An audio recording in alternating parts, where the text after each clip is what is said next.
Exercise 6.2 का question number 1. In an isosceles triangle ABC with AB equal to AC, the bisectors of angle B and angle C intersect each other at O. Join A to O. Show that OB is equal to OC.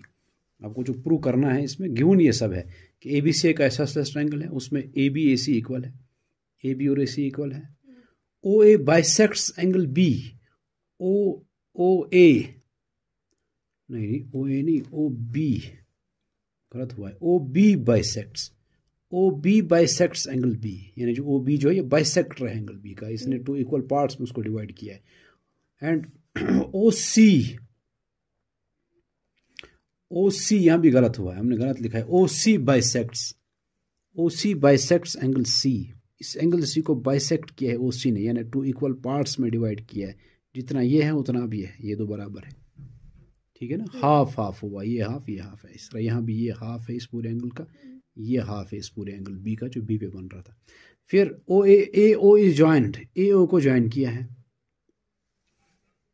ठीक, ये इसने कहा वहीं से कि आप इसको join करो, वो नहीं बाइसेक्टर है, वो क्या सिंपली इसमें ज्वाइन करो. ये दो बाइसेक्टर्स है, OB बाइसेक्टर एंगल B का, OC बाइसेक्टर एंगल C का. ठीक है ना, तो आपको प्रूव क्या करना है? To prove OB is equal to OC. एक तो ये प्रूव करना है कि ये OB और OC इक्वल है. एक ये प्रूव करना है, दूसरा पार्ट ये है कि आप प्रूव करो OA बाइसेक्ट्स, ये प्रूव करना है बाइसेक्ट्स एंगल A. जिस तरह OB ने बाइसेक्ट किया एंगल B को, OC ने बाइसेक्ट किया एंगल C को, आप प्रूव करो OA बाइसेक्ट कर रहा है एंगल A को. ये दूसरा पार्ट है. पहले पार्ट में आपको ये और ये दिखाना है इक्वल. इसके लिए मैंने आपको समझाया है कि कभी कोई और लाइन सेगमेंट कुछ और करना पड़ता है प्रूफ आसान बनाने के लिए, उसको कंस्ट्रक्शन कहते हैं.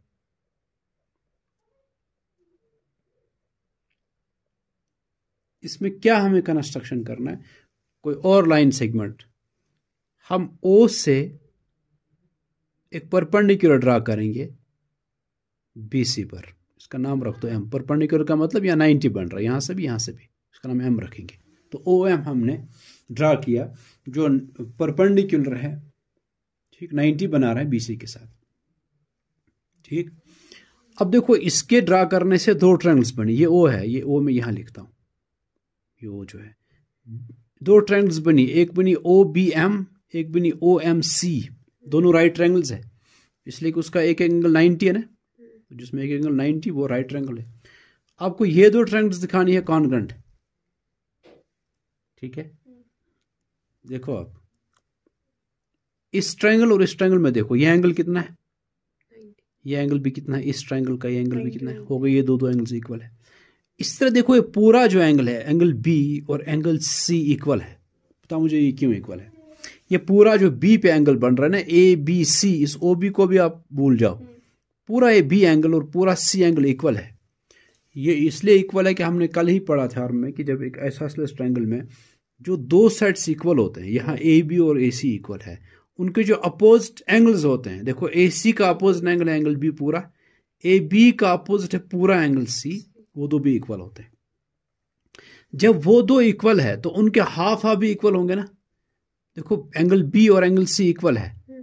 पहले कंस्ट्रक्शन में लिखते हैं हम, draw OM perpendicular on BC. ठीक है, फिर proof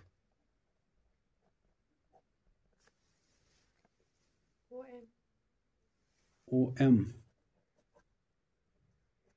perpendicular on BC. Proof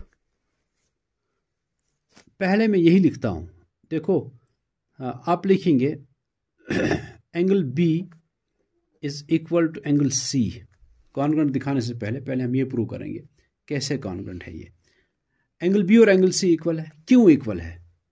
क्योंकि ये ऐसे एंगल्स दो हैं, एंगल B जो B पे बन रहा है, B पे वहां तीन एंगल बन रहे हैं, एक ये और ये, इसलिए हमें इसका पूरा नाम देना पड़ेगा ABC.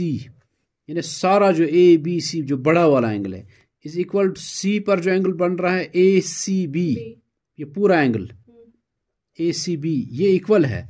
इसका रीजन देना पड़ेगा कि एंगल्स, ये पढ़ा है हमने, opposite to equal sides of a triangle are equal. जो एंगल्स अपोजिट होते हैं इक्वल साइड्स के एक ट्रायंगल में, ठीक है ना, जो एक आइसोसेलेस ट्रायंगल के इक्वल साइड्स के अपोजिट एंगल्स दो होते हैं वो इक्वल होते हैं, इसलिए हमने लिखा ये दो एंगल्स इक्वल है। ठीक है, ये ACB और ये ABC इक्वल है। अच्छा मुझे बताओ इनका हाफ हाफ भी इक्वल होगा, यानी अगर मैं 1/2 से मल्टीप्लाई करूं दोनों तरफ से, कर सकते हैं ना। 1/2 से मल्टीप्लाई करने का मतलब इस एंगल का हाफ इस एंगल का हाफ दोनों बराबर है। अब बताओ मुझे हाफ ऑफ ABC, अब फिगर में देखो ABC ये पूरी ट्रायंगल है, पूरा एंगल है, ABC पूरा एंगल है, इसका हाफ ये भी है और ये भी है, क्योंकि OB ने बाइसेक्ट किया है, 2 इक्वल पार्ट्स में उसको डिवाइड किया है। ठीक है ना, ये वाला जो हाफ है इसका नाम है ABO या OBO, ये वाला हाफ, और जो दूसरा ये हाफ है, 2 इक्वल पार्ट्स है ना, 2 हाफ्स भी कह सकते हैं, दूसरा है OBM। आप समझ रहे हैं? नहीं समझ में आ रहा है? देखो ये मैं इस कलर से देखो, ये एक पार्ट है, ये एक पार्ट इसका बन रहा है, क्योंकि OB ने बाइसेक्ट किया, 2 इक्वल पार्ट्स में डिवाइड किया ना। तो मैं जब लिख रहा हूं हाफ ऑफ ABC, ये एंगल भी है ये एंगल भी है, मैं ये वाला लिख दूंगा क्योंकि ही मुझे जरूरत है। हाफ ऑफ ABC वो है एंगल OBM, वो OBAB था, OBAB है, वो OBM भी है, मैंने OBM लिखा, is equal half of ACB, उसके भी 2 इक्वल पार्ट्स हुए हैं, आधा ये है आधा ये है, मैं ये वाला लिखता हूं, इसका नाम क्या है OCM।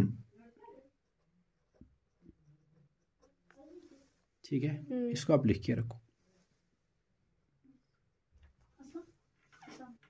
उसके बाद देखो आप कि एक तो ये दो एंगल्स इक्वल आए, ये जो एंगल है ये एंगल और ये एंगल भी इक्वल है क्योंकि 90 है ना दोनों।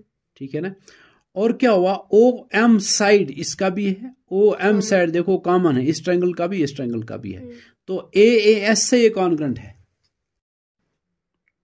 अब आप देखो जरा, अब लिखो आप in triangle OBM and triangle OMC, आपको OB और OC को दिखाना है इक्वल। OBM और OMC जो OM के ड्रा करने से बनी है दो ट्रायंगल्स, उनमें अब एक एंगल है OBM, वो बराबर है OCM के, एंगल OCM के। क्यों बराबर है, इसको लिखते हैं प्रूव्ड अबो। हमने अभी प्रूव किया ना, यहाँ पर हमने प्रूव किया ना, जब ये किया प्रूव हमने, इसको लिखते हैं प्रूव्ड अबो। फिर उसके बाद और क्या इक्वल है, angle OMB is equal to angle OMC। देखो एंगल OMB और एंगल OMC इक्वल है ना, OMB ये है 90 डिग्री, OMC ये है 90 है, इसलिए इक्वल है।